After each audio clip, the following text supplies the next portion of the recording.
Selim, welcome to the pod. Great to be here, man. Thanks for joining me. We've got an end of day recording, so I appreciate it. We've got two clear goals for this conversation, haven't we, that we prepared for. The first part of this, we want to shed some light and have you share with us your lessons on going through something that I think will happen a lot in our industry that isn't always often spoken about, and that is things not working out in business and things not working out with your business partner. So there's two parts of your entrepreneurial journey so far. The first part of this conversation, we're going to talk about that first part, which involved you starting a recruitment business with your business partner, which then 3 and a bit years later on, you negotiated the exit of that because things didn't quite work out. So we're going to talk about that, the lessons that came with that. And I think our goal there is really just to try and help educate people on the things that can happen when you're going to business with people. And also, I said shed some light, also just offer some transparency around how hard that can be, that decision, and the things that you can go through. And it absolutely isn't going to be about pointing the finger, anything negative. You're here today to share your experience and the things that you learned. And then the second part is then breaking down and having you share some of the things that you've achieved in this first year in business, because that's your second part of your entrepreneurial journey so far, still very much in it, in the trenches, where you're building your second recruitment business solo this time. And we're going to talk about how in that first year you came very close to doing £500,000 in your first year, right? So to give everyone some context, this is where you have to let me know if I get anything wrong. Let's do it. So basically, before you sort of took that entrepreneurial leap, you have always been in IT contract recruitment. Yep.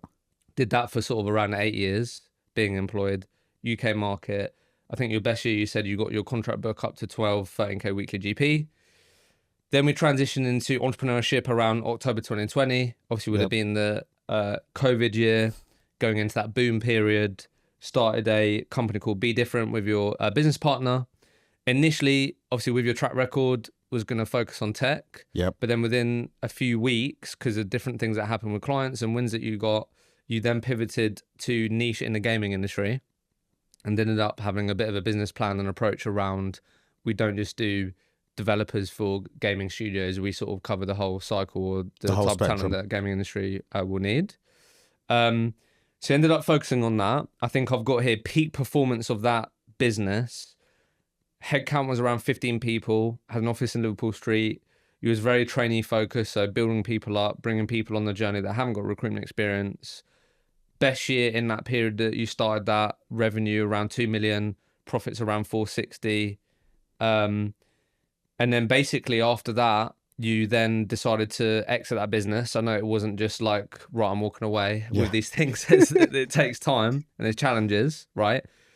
But officially started around the sort of process of leaving that business around September 2023 to give people context. And then it was around 3 months negotiation with mediation, and then you left that business in December 2023. Obviously, part of you walking away with that and part of the agreement was that you had no non-compete. Yeah. Right? So then going into 2024, you then started Pixel Movement, which is your business now, which you started solo. And then you've literally just come to your first year in business there. So April to April, you built 470K. That's mainly been you. You had someone along the journey that didn't quite work out. You've got someone that you've been working on a more contract basis. And they're the highlights. There you go. So look, firstly, like, really appreciate you being willing to share this. I think we both agree. There's hopefully a lot of people out there that can learn from this, right? 100%. And I think people, I know you listen to the show, and I think people probably, I know we can learn from success stories, right? But I think people probably learn more or feel like they learn more from when things don't quite work out. From past experiences. Yeah. Yeah, absolutely. So that's the first part that we wanted to start on. So we've got a number of lessons here that you've reflected on. Where do you want to start? I mean, at the top of our list, we've got scaling too quickly. Should we start there? Yeah, I think it's a good point to start about the scaling. So initially starting in 2020 and we were due to start in tech and product, and we were given an opportunity with a gaming studio, and it worked out well. What we then noticed in that market was that coming from tech backgrounds where it's super transactional, people were super passionate about the projects. It was a candidate short market, and clients were struggling in hiring. So as long as you could find good candidates and build a pool of candidates, build relationships, it was easy to market those candidates out and make success from it. So one thing led to another, and within a couple of months, it was purely focusing on gaming. But what sort of made us really attracted to the industry was that people were not only passionate about it, people wanted to talk to you. People wanted to talk to you. All of our calls were being done on video. So where within a couple of months we had 3 or 4 clients and requirements were flying in, we were already hitting capacity within 3 to 4 months. So it was bringing people as quickly as possible. So within the first year, I think we were 6 people, and that scale up continued along the way, and it even passed 15. It would be going up and down. The trickiest part of it is when any business gets to 10 people, it's pretty difficult to then move past that. Like we've seen in previous businesses, then you've got going past 20, which is another hurdle. We got past that 10 pretty quickly. But the strain of it was, looking back at it, is that we were not putting trigger points on it. So that's a big lesson that we learned. So requirements are coming in. Everyone that we're hiring is absolutely exceptional at what their job is. And I'm doing all of the learning and development. We're helping everyone get up to speed with things. So with everyone coming in as resources as well, doing a 180 job, I think it's super important that everyone gets up to speed. Number one, you've got trigger points of when do we hire the next person, not just based on requirements. Because anytime we'd bring someone in, there'd be more requirements coming in. The market is absolutely booming. So it's bringing more people. Have we got everyone up to the stage that they need to be at? And is this going to continue to be a 180 business? So we were scaling like crazy. And I think it's a hard one, right? Because I've asked this question to so many people. It might have even come up at the dinner that you came to. Like, what are the trigger points? Yeah. And no one has a clear cut answer, because you can tell me what you think because you've reflected on it. You've hired someone yourself so far on this journey. So I'm sure you've thought more about it. But like, it does depend on what your risk appetite is. Yeah. So part of the equation is, okay, if we hire this person, what's our financial runway? How long can we get on? How long can we keep going with additional costs but not earning more money? So that's quite personal. That's like depending on what financial risk that you have. So that, I guess, it may vary, but then I do think there are metrics, data points that you can look at that I guess can make you feel more confident that, okay, this is actually a good time to hire. Yeah. I don't know if you thought more about it, but it is a quite hard one. Like, that recipe isn't just completely clear. So we were very clear in terms of runway. So we would always want a minimum of 6 months cash in the bank, runway that's clear, covering everyone's salaries, covering months that are not going so well. We got that to a stage that it was 12 months, 18 months pretty quickly. But when you've got 2 people that are business development heavy, you cannot predict what could happen within that market. So are the jobs going to be continuing to come in? Is the market in a good place? So from my perspective, I think their learning and development is super important as well. Are they effectively running their own desk at that point? Not from a business development perspective, but their own will, coming in, know what to do, crack on with things. Yeah, and then I mean that's when like process and systems Yeah, come into play, process and getting systems. that all nailed. Let's just, because I think part of this conversation, which I see come up more and more at the moment, particularly in this sort of AI technology world, just take a bit of a step back for a second. If I was to listen in to early conversations with you and your business partner on this business journey, like, would I have heard clear goals around, like, and aligned goals and like, right, we want to grow this business, we want to be 20 plus heads, X, whatever the goals are. Like, did you both have clarity on actually the type of business that you wanted? Because I think when I do speak to founders sometimes, and this might lead us into one of our other lessons, right? But like, you have a business, so I feel like I should be growing, I should be recruiting people, we've got all this money in the bank, so we should be hiring. Like, why else are we doing this? Yeah. But did you have clarity in that, do you think, you two? We always had clarity from the start of growing the business. 100%. We knew that we wanted to grow the business, and we didn't just want it to be a lifestyle business. That was clear from the offset, that we just didn't want a lifestyle business. Okay. Because I think that's important to say, because I know you'll speak to other founders as well, but I think if you haven't got that clarity, then the question is, like, why are you even hiring? Yeah. Like, what I think wasn't clear for us is because success can come very quickly. The business can scale very quickly. What we hadn't had clarity on from the offset perhaps was, what are we doing in 3 years' time? What are we doing in 5 years' time? What goals do we personally want to achieve in the long run?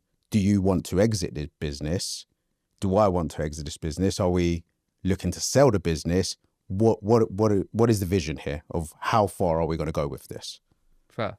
So maybe, feel free to disagree with this, but like, maybe like surface level goals then, in terms of like, yeah, we definitely want to grow it, Yeah. want to grow headcount, but actually, have we had those really honest conversations about how much money do you want to make?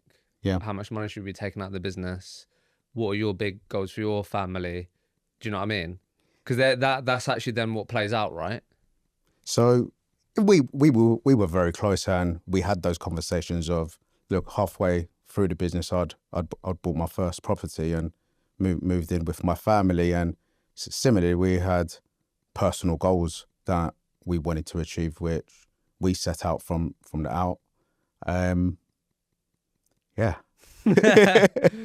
And then like what? And then how did you guys meet? And how long did you guys know each other before you then decided to take that entrepreneurial leap? We were working together for a couple of years at our previous company, and he'd gone off and done his own thing for a period of time. I remained at that company, and then COVID had struck us. So we were also having conversations of setting up another business during that period. And when COVID hit, the investment conversations just fell flat on its head.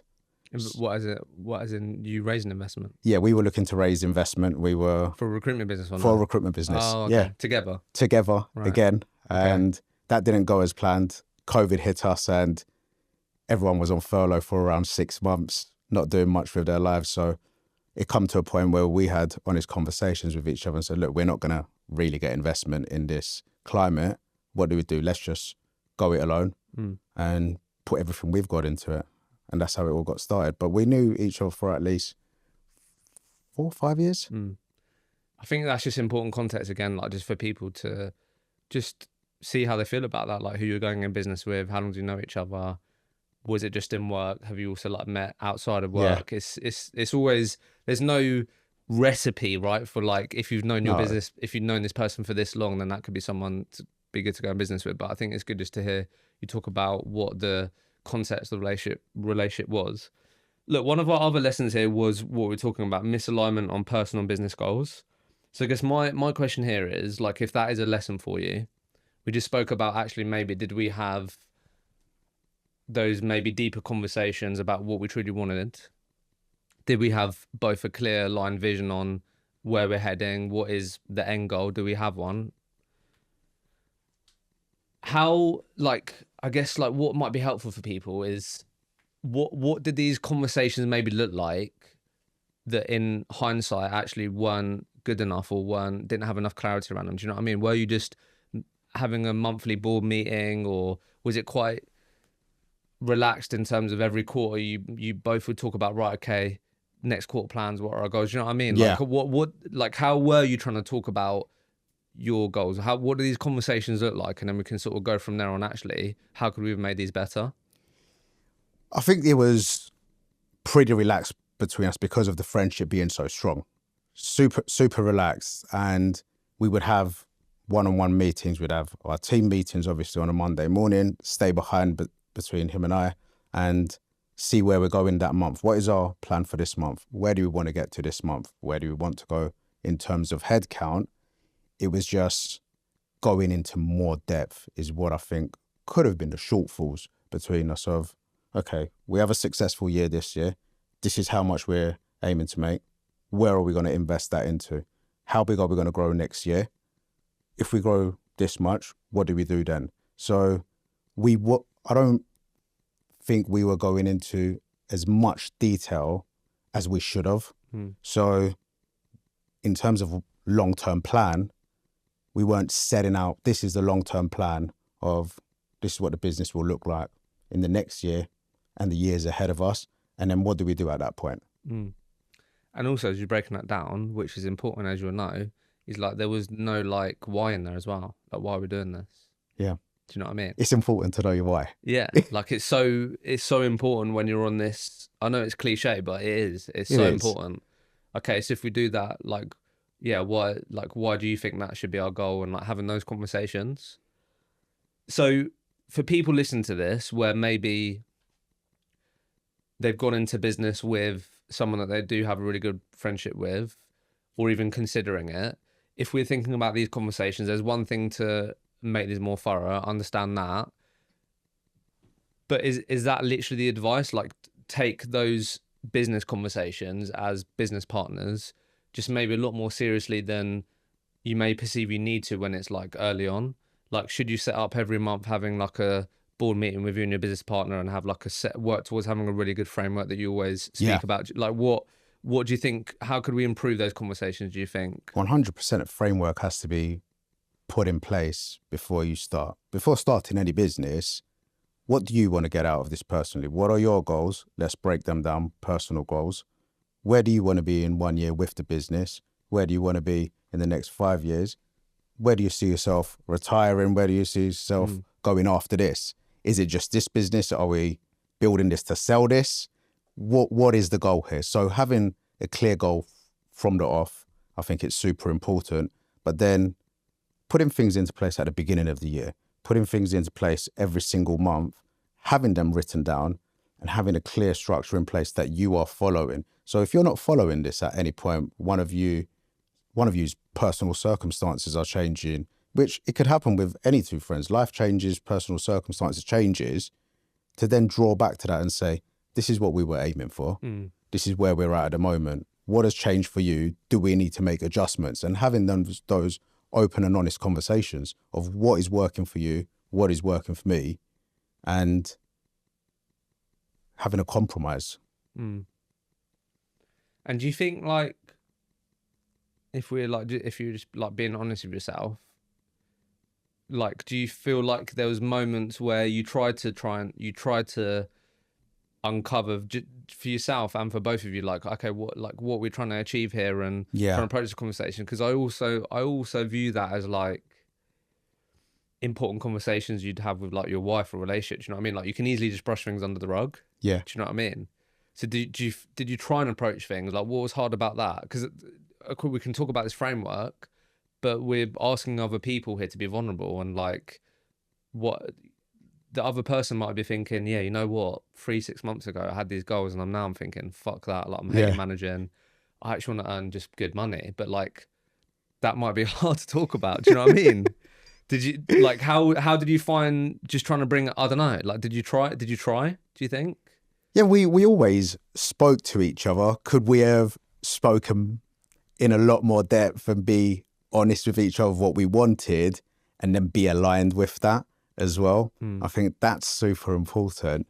There was an element of holding back because you're seeing the company is growing, the company is doing well, and it's very easy for that to become an oversight at that point, I think, because the business is doing well, everyone's performing well, cash is coming in.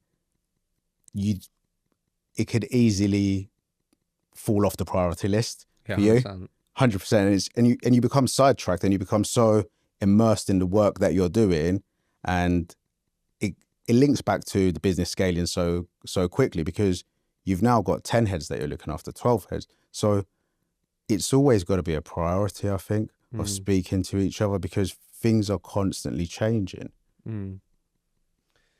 Yeah, I think maybe that's the thing. A big part of this is like what the world looked like then, recruitment wise, right? Yeah. Booming. Yeah. So yeah, I do get that when you think of that environment, which I guess is the lesson here for people, like being mindful of that and trying to be organized, take your systems and processes seriously maybe before like you need them, because it can be very easy for me and you and your business partner to be like, Sal, why do we need to talk about like why I'm doing this? Like, we're making money, mate. Like, let's just crack on. We've just had a 250k month. Look, everything's good right now. Yeah, exactly. So I do get that. But I think then this sort of leads us into, again, one of the big lessons for you, right, was, so let me know if I get any of this wrong, right? But I've got here shares agreement not signed. So did you both get one? And then you both, did he sign it and you didn't? Or like, do you know what I mean? Did you just both not proper get one drafted and both signed it? God forgive me for this. We both got it drafted. Okay. So with our solicitor. At the start? At the start, got it signed. No, not signed. So got it ready, paid the money, didn't sign it. Both of you? Both of us didn't sign it. Mate. And I think this is, obviously we were talking outside before we started this, I think this is what people have got to be mindful of, right? Is because, you tell me, why do you think looking back, why do you think you didn't sign it? Didn't look, going into my first business, everything was a learning curve. It was all new. Every single thing that we were doing was new. So hiring, developing people, looking at accounts, paying taxes, whatever you can think of that you do with any sort of business, every step of that was new to us. So we knew the importance of putting a shares agreement into place. Why it wasn't signed, I still question myself to this day. Well, I think it was, I think, look, we didn't expect it to go as well as it did within those first few months, and no one bat an eyelid to think, look, we need to get this signed, because when things are going well, you don't anticipate that the partnership's ever going to break down. Look, this is one of those things that unfortunately people out there will never do again because they've had to learn the hard way. Never, ever again. Because I had that. So I raised a small amount of investment for my business, and two of the investors had a bad experience, and they said, look, Hishem, it's worth investing in a shareholders agreement and just getting it right. And look, the good thing about it is it will only come into play if things go badly and things don't work out. If it doesn't, then sweet. Like, you don't need to worry about it. Do you know what I mean? So I think that, like, for anyone listening that might be thinking, oh shit, like we didn't actually sign it, get it signed. But also, get it signed now. It's back to our point of like, I think this is something that, again, you have to learn as an entrepreneur. I didn't start my business with someone. I've been a sort of solo founder for a good amount of time now, so I haven't had that dynamic. You've been through that, but I do think when it comes to business, you sort of got to put your sort of emotions aside. You hear that, right? Yeah. And I think it's the same with like your business partnerships. Like, okay, yes, so me and you are friends, but when it comes to business, like it's a business partnership. We do it and properly. That's different. Yeah. Do you know what I mean? Again, easy for us to sit here and say that, right? There's emotions. Got friendship, but I think that is the sort of lesson here that we're taking as we build on this, that it's besides whatever your friendship is, they were your best man at your wedding, whatever, like try and treat this as a separate entity and like let's just do this properly, because the last thing that we'd want to do is not do these things properly, things end up going badly, and the person goes from being my best man at my wedding for us never speaking again. Yeah. Which will happen to loads of people. Yeah. Do you know what I mean? And you've heard their stories. Yeah. So Let's get into a bit more then in terms of, I've got another lesson here, but more specific in terms of actual like business and growing the business, because we ended up doing 7 figures in turnover pretty quickly. I've got here complacency with big accounts. I think this was a really big overarching lesson that a lot of recruitment companies had in that boom period. So talk to me about this, because I'm sure this is something that you're now really taking into your business, Pixel Movement. But what was the lesson here around being complacent, always doing continuous BD? Like, why was that a lesson for you?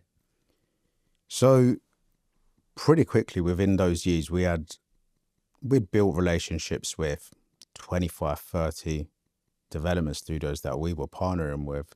And you can see how things shuffle around. You've got certain key clients that you've got more volume from them. You've got better relationships that you're building with those. And there were certain key accounts there. These accounts were from 6 figures upwards, so 100K upwards accounts. And in the games industry, it's very common to have project work. I mean, there is project ramp ups. So you could be getting 25, 30 requirements from one client. So all of your focus is immediately going on to that. Whilst you're doing that, if you're taking your foot off the gas on business development, for example, not attending conferences, which is one of the most important aspects of the gaming industry, showing your face, being on the floor, we were not utilizing them to its full effect. So when you're then focusing on certain key clients and the market could shift or that client could go into tricky waters, what happens next? And we had clear examples of this, of clients going into hiring freezes. The market over the past 3.5, 4 years has seen over 30 to 40,000 layoffs, studios being shut down, and we had key clients being affected by that. So what do you do at that point? So business development, you just can't take your foot off the gas of it. Yeah, like it's just got to be a consistent thing that you do every single day, every single week. And that's something that I'm always trying to remind myself of, that, because it is easy to like get distracted with other stuff. Yeah. Right. But I think, yeah, the lesson there for anyone listening, and I've just heard this so consistent over the last 2 years, is like, again, we just want to avoid that sort of word complacency at all costs. And there's a lot that goes into it, right? But what you're sharing with us here is, yeah, like, okay, if you win 3, 4, 5 big key accounts, they spend 6 figures with you. That doesn't guarantee that they're going to spend 6 figures with you again next year. And next year, yeah. And just don't, again, it's easy to say, but hopefully this is just a reminder where it's like, okay, if you're at your busiest right now, that's probably a good sign to keep up the business development and keep doing what you're doing, versus find yourself in that position where you're sharing now, where it's like, shit, 3 of our key accounts that we projected to spend 6 figures with us have said that they're no longer hiring. Let's get back on the BD train and open up some doors. And how long does that take to build that pipeline again and build those relationships? So, some relationships can be overnight. Some relationships take 6 months, 12 months, 2 years to nurture. So you've got to always have a pipeline and relationships that you're continuously nurturing and being on the floor within your industry. So let's round this out then. Let me know where you want to start here, like, because I think this is a very important part. I think particularly you'll relate to this now as a solo founder, but when you're an entrepreneur of a small business, obviously so many things that the business requires, it normally has you're sort of touching or you're involved in, right? So I'm just a massive, massive believer in, if you're not performing in work, don't just look at work, look outside of work. And what does that environment look like? What are you doing for your health? What are you doing in your relationships? Because if you are really strong and performing outside of work, whatever that means to you, there's just a very high chance that you've got all of the bits that you need to have the best chance to succeed and perform in work. So start where you want to start here. But I think, like we wrote down on the lessons, like one of the things that was really difficult for you was how it affected you mentally, right? Yeah. Which I'm not surprised to hear at all. Like having a wobble on my journey, thankfully I've got a really supportive wife that I can speak to. But I think this is what I was saying to you outside, where I think there's always pros and cons to things. I think one of the massive positive when you don't start a business with someone is like you've got no one to sort of combat with. You've got no one to sort of really win over if you really think we should be going one way and the other person thinks you should be going the other way. Especially when there's two of you, because if one person doesn't agree and the other one wants to go this way, you're at lockheads. Yeah, exactly. But even, and then I've heard it multiple times when it's 3 people, because you can have 2 people that are like, nah, we want to do this. And then one person that is always being shut down. There's pros and cons, right? But how, let's just talk about this period. Like, how did it show up for you mentally? How is it affecting you mentally? You have a family, you have a partner. Like, I don't know, how would you describe that period? Because I know, you know, you was honest with me. You felt like it really affected you. So talk to me about this. Look, we won't get into the depths of it, but having worked tirelessly to build a business that's peaking at 15 people, it's now established within the games market and we're a known entity. When that relationship started breaking down, there's an element of you that's holding you back and thinking, I know this environment is no longer right for me. Something has to be done, but what does that look like? So it's that constant guessing and trying to figure it out, which then become a day-to-day battle within my head. And within those last few months of when we said, look, it's not working out, something's got to be done, let's figure it out. Those 3 months, because it was so difficult in terms of negotiating of which direction we're going, who is going to go, if anyone's going to go, how we're going to even make this work, because it's become untangible. It was come to the point it was untangible where we weren't speaking. So how is it affecting me daily from a business that I absolutely love and I've put my heart and soul into it over the past 3.5 years, to then wake up in the mornings, have no energy for it anymore, think, what am I going into today? Are we going to be speaking? Are we not going to be speaking? There's so many things that are playing on your mind. And then the other part of it is, if I exit, then you've got the imposter syndrome kicking in immediately. Look, we're in a market that's transitioning at the moment. If I exit, I remain in the same market. How long is it going to take me to get onto my feet again? I've got a wife at home. I've got a 5-year-old child at home. How am I supporting my family? What is this industry going to look like in the next 6 months once I've exited? So it's all of those things, and you quickly stop eating the way you should be eating. It's a common thing in our industry. We've been brought up around drink. So you have a stressful day, you'll have a drink. You have a good day, you have a drink. So drink creeps into it. And I quickly found myself that I was no longer present. And it was a moment that my wife looked me in the eyes and went, you're just not here anymore. Really? You're just sat on the sofa with me, and it begins to take over your mind because you're going for a period of the unknown. What is the next 3 to 6 months going to look like for us?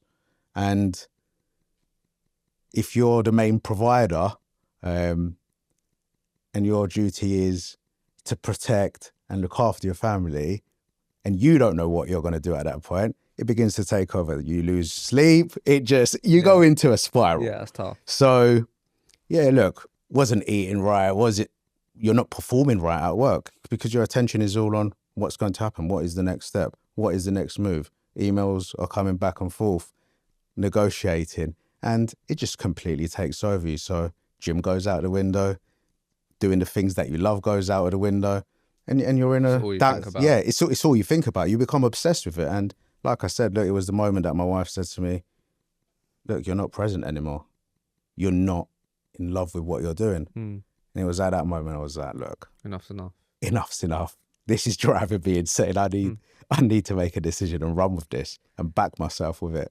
I think, look, I said to you, like, and I've spoke to several people that have gone through what you've gone through. And it's, as you'll know, like, you went through it.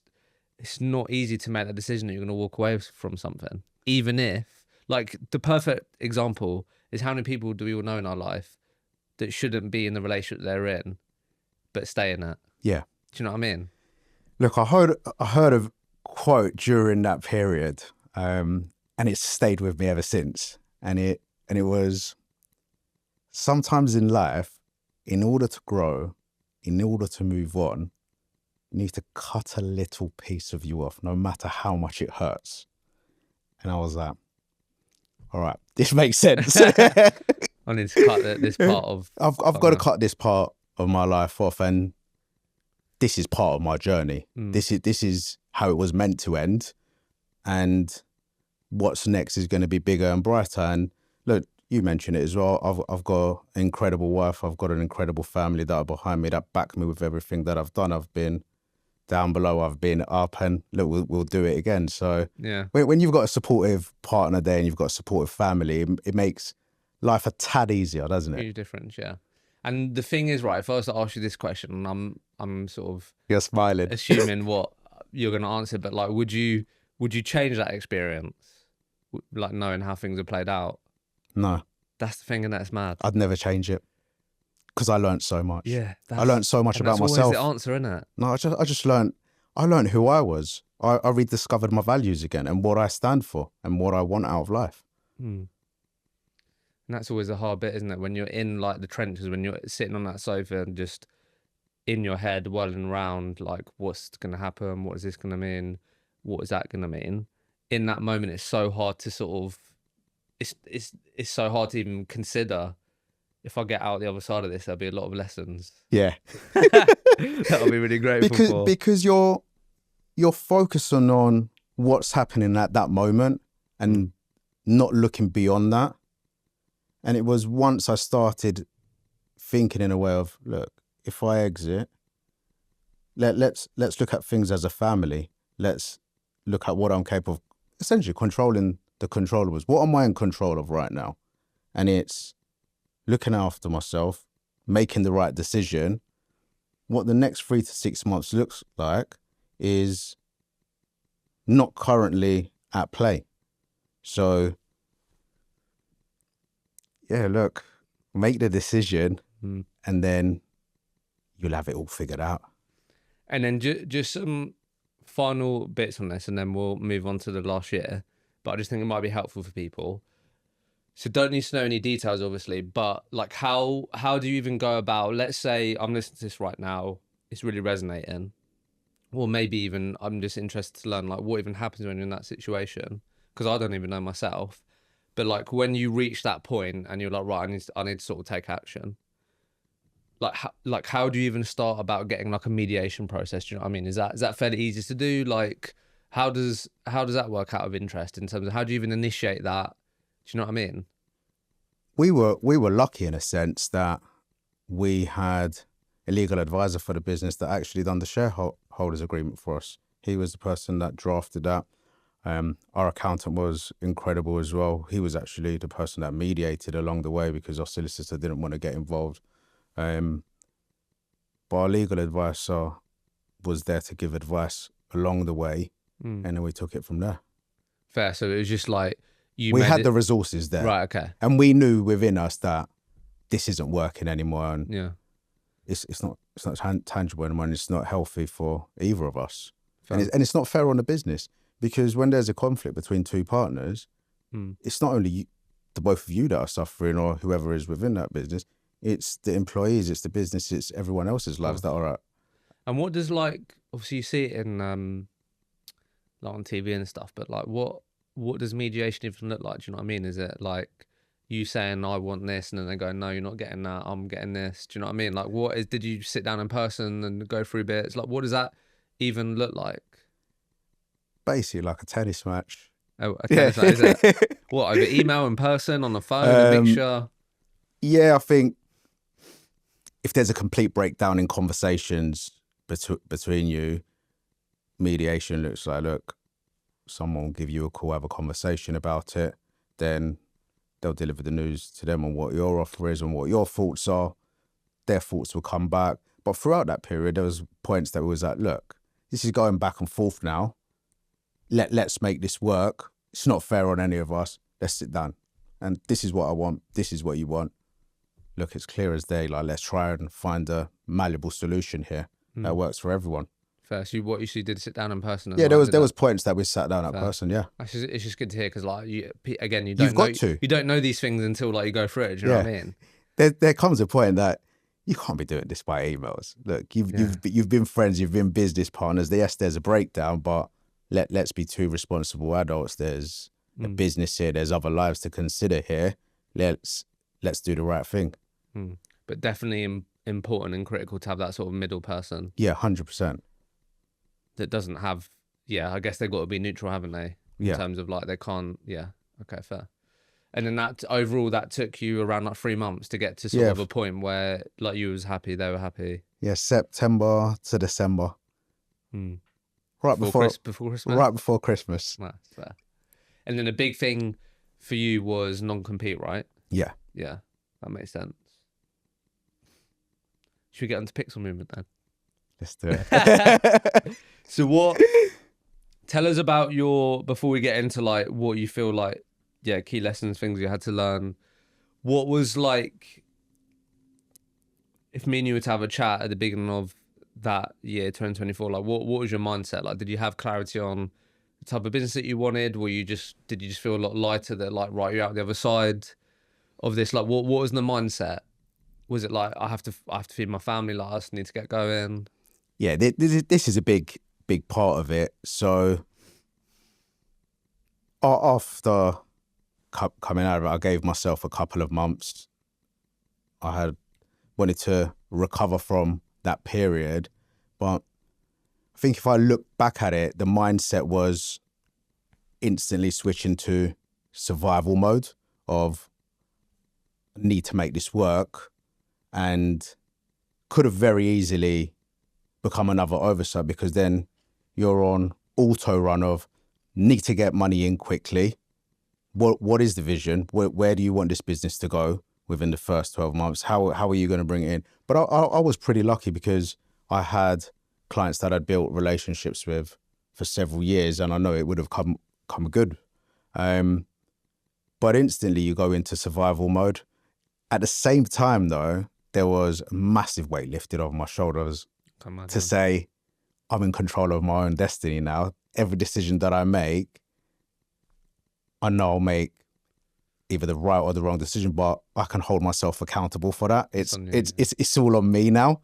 And there was a massive buzz about it at the same time of fresh start, let's go again. Done it before, can do it again. Do you think you, sorry, now I'm bringing it back, but I think I'm just curious, like, do you think you would go into business with someone again? At this moment, look, if it's the right thing, look, I learned a lot of lessons throughout that period. I definitely put a shareholders agreement into place. But you've got to be so well aligned in every aspect of life, I think, and really know each other well. And if it meant that it will bring me closer to my personal goals and my professional goals in the long run, then I'll always be open to the idea. There is, from one bad experience, you can't just shut off an entire thing, can you? Yeah. I was just interested to like hear how you thought about it, but you just answered it. You're not saying like, no, I wouldn't, but there's absolutely things that I'd be absolutely crystal clear on. Yeah. Really dig deeper into that would give me just a lot more confidence that hopefully we've got a recipe here for it to work and for us to both get what we wanted, with an asterisk that it could still actually go to shit, but at least I know what to expect. Do you know what I mean? At least I'll just go back to shareholders agreement and say, look, it's not working. Let's call it quits and go our separate ways. So talk to me about, I think this is such a common lesson. So talk to us about your experience with it. You were talking about need to get money in, survival, want to prove to myself I can do it on my own. Yeah. But like one of these lessons here of year one was like, I know you put, so focus on selecting high quality, high value business. Like don't fall in, like not being confident with saying no. Like this is such a thing that I always come up against. So talk to us about your experience of that. What did that look like? I think one of the key clients that I still work to this day had several partners. And this is where I gained more clarity on how I wanted to work with clients. And it was at a phase of, look, need to get working as quickly as possible, need to get revenue up. So I'm set now and ready to go and can build upon that. Now, one of the first jobs that I was working with was with a client that was working with 5 other recruitment partners. And as we all know, that's just a shit race to the bottom. Yep. And you're speaking to candidates that have already been put forward to, what are your chances of success there? So being selective of who you work with and how you work with them come very early on. And what sort of relationship do you want with clients? Is it going to be transactional, just as another recruitment partner that fills the odd roles and just chases a role here and a role here and a role there that could bring in some revenue? Or do you want to do something a little bit more strategic, be closely embedded, being more consultative? And having worked on that first requirement and a couple of others right after that, it enabled me to build some metrics of how many resumes are we sending to get a key hire here or a successful placement. And looking back at it, with the opportunities that we worked on very early on against 5 other recruitment partners, and we were coming up on top, that then enabled me to have some very serious conversations with the CEO, with the stakeholders within that business to say, look, we've known each other for X amount of time. You've got 5 recruitment partners here. This is what the market is saying when you're reaching out to these candidates in terms of your reputation and what your process is looking like. How can we further improve that? What are the challenges throughout this process? And that very quickly turned into an exclusive partnership for the remainder of the year. So it's interesting, right? Because what you're saying there is like, you should have said no, but at the same time, it gave you the opportunity. Yeah. Because it showed you like what you could do, right? It's quite contradictory. But that's why it's so hard. Because like when you go out on your own, your time just feels a bit different. Like that you're more willing to give the time because like what else have you got to lose? Yeah. Do you know what I mean? So like I guess, do you feel like, again, there's never a silver bullet, right? But I think for any early entrepreneur that's listening to this, that's on that recruitment entrepreneur journey, you just got to get better at sort of sensing and understanding, like, right, should I be presenting this way of working? Should I decide to sort of go in this multi-agency role if it means that I can then really show what I'm about and this is a good client, knowing that I'm going to then say, this is why we should work together this way? I guess it's a bit of a balancing act, isn't it, in terms of trying to judge it? It depends if you want to take your time with it. You can take your time with it and figure out what your actual offer is as a business. I think it's super important to figure out what your offer is from the beginning. And I think we came to realization of that around August, a couple of months into it, of this is what our offer is, this is how we work with clients, and this is the value that we can bring in. But there's no right or wrong answer. And look, as I said earlier on, you can use it as a way to prove yourself. But then if you're just chasing a job without taking very detailed discovery calls and knowing all of the hiring managers and knowing the challenges of that business, then what are your chances of success?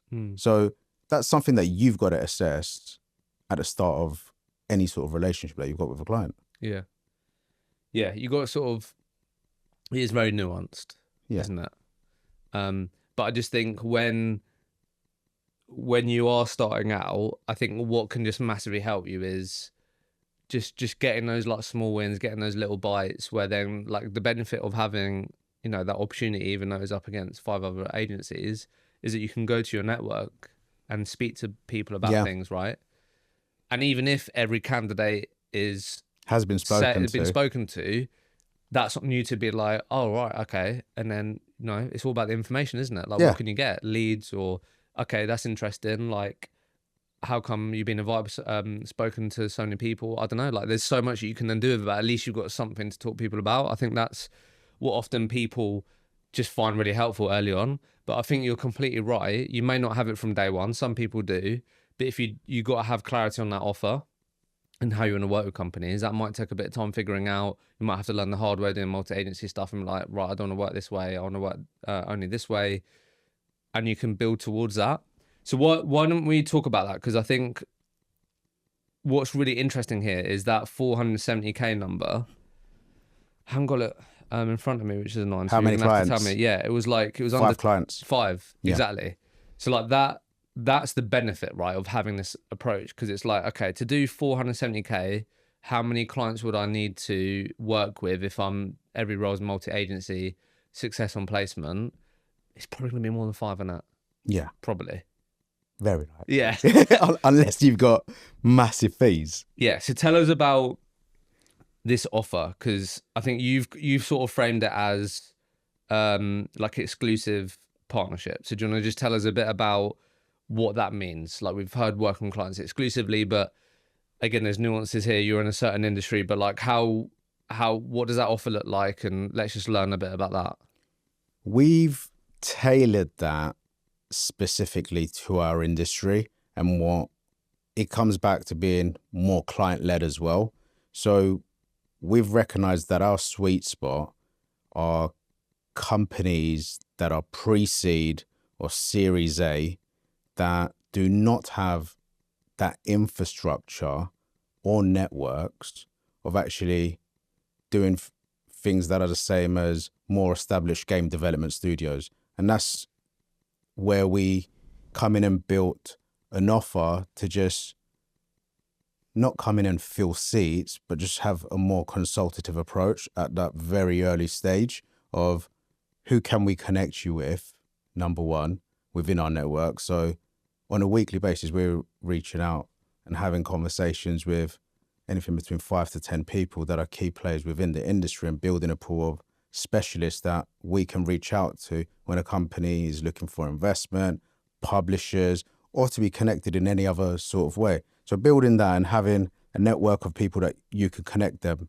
with, those companies that haven't got a recruitment team and are just getting started, they've just received their investment and are ready to now scale at a pace that they won't be able to keep up with, essentially. So coming and building what that interview process needs to look like from the offset, how many stages it needs to be, who are the best people that should be in that interview, how are other clients interviewing and seeing success, how many days is it taking for them to complete a process, mapping out geographically of where they should be hiring. It's a very common thing that in the gaming industry, there's a lot of remote work across the globe. And where we're working across the globe, to map out certain geographical regions that are going to be more cost effective or that are going to have better employment laws for it to be an easier process for them, is by giving them that sort of information from the out. So that's a little bit about the offer that we give. The rest of it is, of course, that entire hiring process of how we work with them. And we've seen that to be a success. And then the thing, like, I absolutely love that, because there's so much there that isn't getting someone in a position. It's not about sending CVs. It's, what are your goals? What is your mission as a business? How can we add value? What are the biggest challenges that you're having at the moment? Some of the studios that we've partnered with had never hired in particular regions. They don't know what the salaries are. They don't know basic things as what are the typical notice periods. We saw that very early on with one of our key clients when they began hiring over in Germany and over in the UK, and they were coming across 3-month notice periods for very senior hires because the stakeholders are all based over in the US. They're like, what's going on? What's going on? We've been hiring people in 2 weeks. Why have these people got 3-month notice periods? It's about educating them and adding value in every aspect of that hiring process and looking at it from a broader angle. Yeah, and I really like that. I think it's often missed, but great recruiters do it, which is that I love that first bullet around, like, you're just absolutely committed to this industry, your niche, and anyone that you can connect your sort of network with where it's beneficial is such a solid value add. Like the publisher piece, the people that might be interested in investing in studios, whatever, like just being really aware of the ecosystem and how you can connect people just because it's a good idea and it makes sense. Like you're not saying, oh, let me introduce you to this publisher, and if they do publish an article, can you give me your next job? That isn't it, right? No, It's not just at all. paying it forward. It's helping people in the industry. And like you said, then building those relationships and just trying to deliver value in all different ways. And then the sort of end outcome of how you've approached this is that on several occasions, you've ended up over a period of time, whatever the period is, you've ended up bringing on like 7, 8, 6 different mandates, or you're at least aware of like, this is what they need now, but I know in 6 months time, they're going to need this if they get here. And that's, so you can a lot more project plan, right? And actually project effectively. Okay, I've just signed this exclusive agreement, but if everything goes to plan that's in my control, we should be doing 6 to 8 placements with them. And we should be making X amount by the end of the year. So it's a little bit easier to predict what your cash flow is going to look like in 12 months time, and where you need to plan for resources if you are going to scale up as well, and what sort of team you need behind you.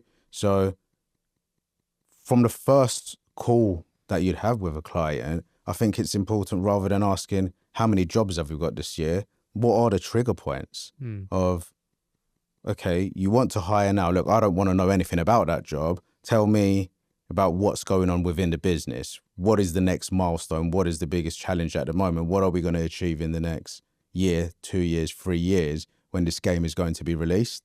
And then look at what that hiring looks like over the entire year. So then work backwards. So at what point do these people need to be in? You need to make X amount of hires, but when are you going to start that process? So it's just working backwards rather than here's the job, get to work. Yeah, and I think that's what I always find in these conversations, which is what you're talking about now, which is my next question was going to be, if the way that you're describing working with your clients is sort of where I want to get to, and I'm listening, what's like the first step that I can take? And it just always comes back to those discovery calls and being really committed to not jumping in and just speaking about the job brief. Like when I was in recruitment, I never did a discovery call ever. Like it wasn't even a phrase. Like it would be like, have you got a job? I can do this. Like talking about terms quickly. What percentage can you do? It's like all that, right? But time and time again, we're talking about Elizabeth's episode, right? Again, it's the commitment to the discovery call and be like, look, I know you're hiring. I've seen that there's a job ad. I'm not actually here to talk to you today about that. Are you against us talking about how we got here in the first place? What have you struggled with? And actually, where do you want to be in 6, 12 months time? What talent do you need to get? Do you know what I mean? It's just being committed to that. Yeah. And that will result, you may not get wins straight away. You may not get signed terms straight away. But what it can result in is information, is things that you can use to go, okay, well, look, because of what you said, I'm actually going to introduce you to this publisher that I met the other week. I think that would be a good connect because of the things that you said, whatever. But the end result, I think, is then actually being in a position to go, this is why I think we should work together in this way because you told me this, and this. This is how our exclusive agreement and our offer works nicely with that. And you're building trust along the way. You're building credibility. It's a very, very small industry. If you look at gaming, it's a very premature industry and it's a very small industry as well. When you're going to the events and you're attending a conference across the globe every month or every other month, you start seeing the key players here. And when you're building these relationships and becoming a known entity to everyone, you're taken more seriously. So in recruitment now, like we hear, it's such a phrase that we hear so much, like personal branding, build your brand. But like this has been really pivotal for you, hasn't it? Like you just said there that the gaming industry is quite small. Yeah. But you said to me, what's been absolutely critical is that you're going to these conferences, you're being interested, you're being curious, you're getting involved. And that, if I'm honest, like obviously how we connected, I see your content, we've exchanged messages.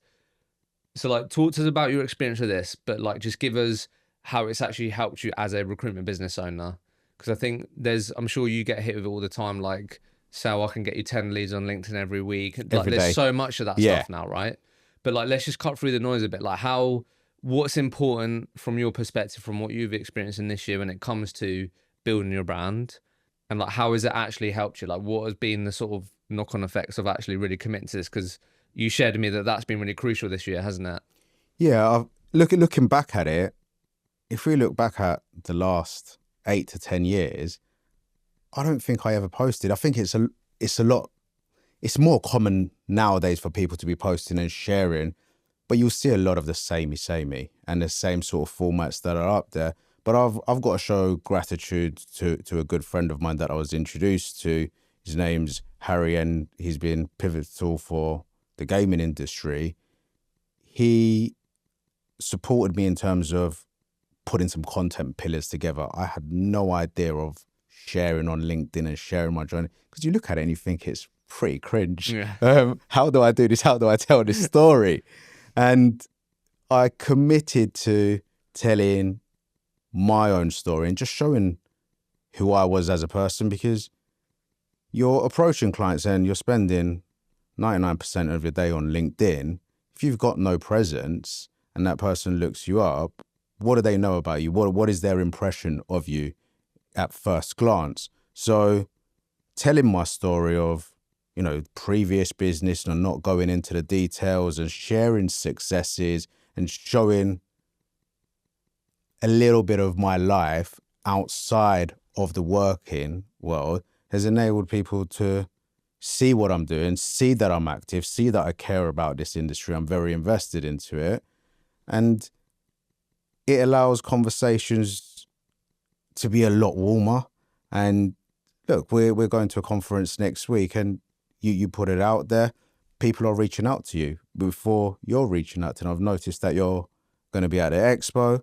Let's have a conversation. It just makes life so much easier. But people then begin to get to know you. And when they see you in person, I'm not saying I'm a massive LinkedIn content head and I've got 100,000 followers, but people are seeing it, even if they're not liking it and you're coming up on their feed. People are seeing that you're active, you're working hard, you care about what you do, and you're actually serious. So it's been massive. We've had clients reaching out direct to have conversations. You have other specialists within the industry that want to have conversations or just meet for a coffee at an industry event. How do you get the most out of conferences? Because I know that's like really big in it's big for a lot of people, but how, like when you're going to a conference, like I saw that one that you went to in San Fran, and then like there's flight issues on the way back or something. Like what's your mindset going into a conference? Because that can be overwhelming for some people. Yep. People could go in there being the opposite, where they're like, right, I'm going to walk out with 15 business cards. Don't know how many people will walk around with business cards in the gaming industry. I don't know. But like, what's your mindset going into them? Because I'm sure you've got better at this, because they've been crucial for you, haven't they? One of the first conferences that we'd been to was over in Brighton, and this was many years ago. This was when I was part of the old business, and that was more of a social environment with people to get together. It's a summertime in Brighton. Everyone's on a piss up. So we had a bit of an impression of it's to go out to these events, see existing clients, and, have a good time with them and show face. Now, when I look at it, we come from a strategic outlook. It's who's going to be attending here? Who do I need to speak to? Who do I want to speak to? So when we're attending conferences, from a month before, we're already building a pool of specialists, CEOs, stakeholders, anyone that we want to speak to on LinkedIn, and starting to reach out. But we've also got meeting platforms, and every single client that's going to be there, every single person that's on there is on this meeting platform. So who are the clients that I want to speak to?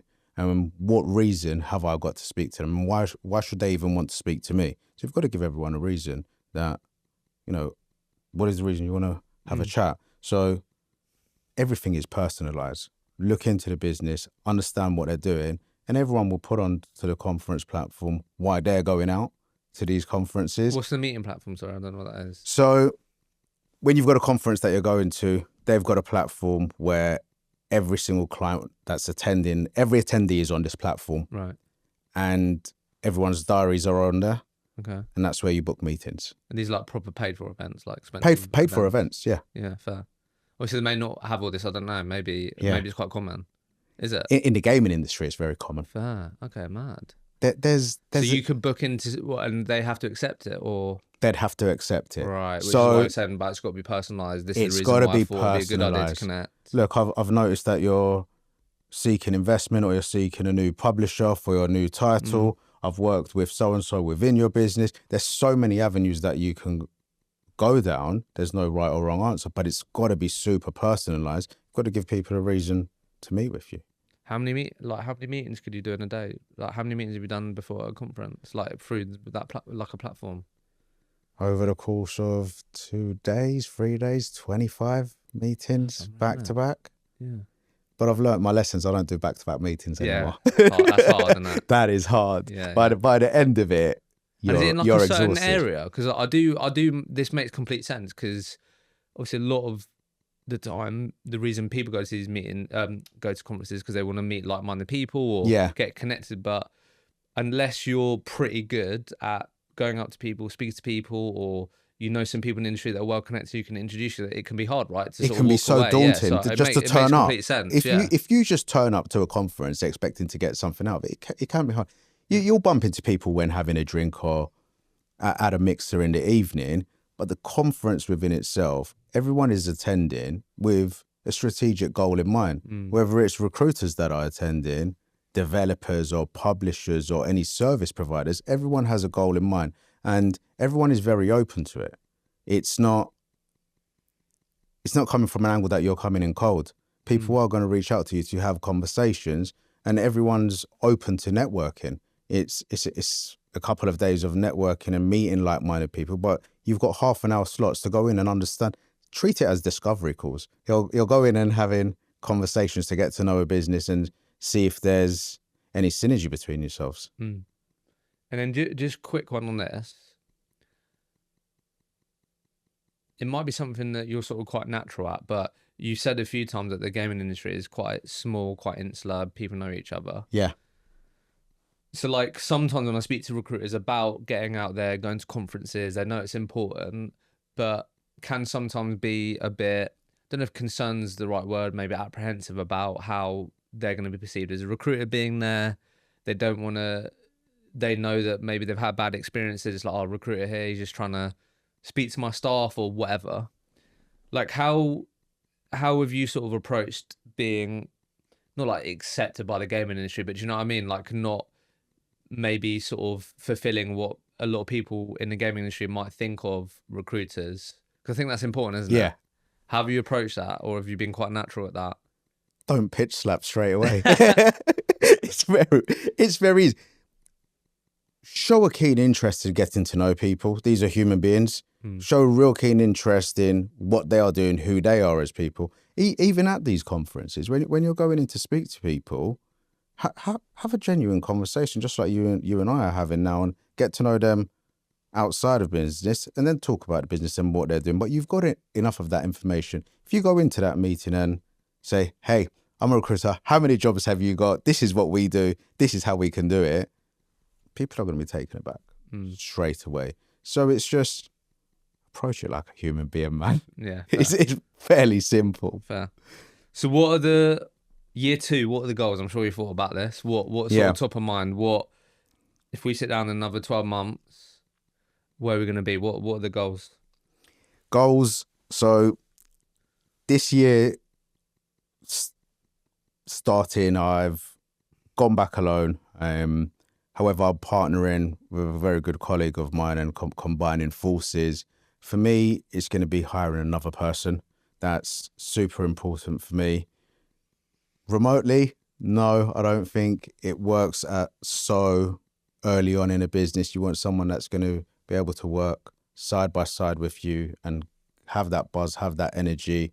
And by the end of the year, I'm hoping to be at 3 people, because as a lone founder, to try and source for roles, do BD, attend the conferences, and do everything in between, it's not sustainable. So for me, it's to grow this year, continue building the brand, continue being at the conferences, and then go into next year with a nice small team. Nice. and grow our client base. Any cash money targets? Any revenue targets? What we're saying? I bet we're gutted that you didn't hit 500. Yeah, absolutely. That Stuff. just sounds better. That sounds better, doesn't it? Sounds so much better. Trying to do the classic double year on year, get the million mark. I don't know what goals have you got around that. Revenue wise, I want to surpass the 500k that we've done, and then go from there. Just keep it consistent, right? Keep it consistent. Be consistent. Yeah, be consistent. I've got an idea in my head that I've jotted down, and it's written down, and I'm working towards that. So, yeah, love it. Look, Sal, appreciate you coming on, being transparent.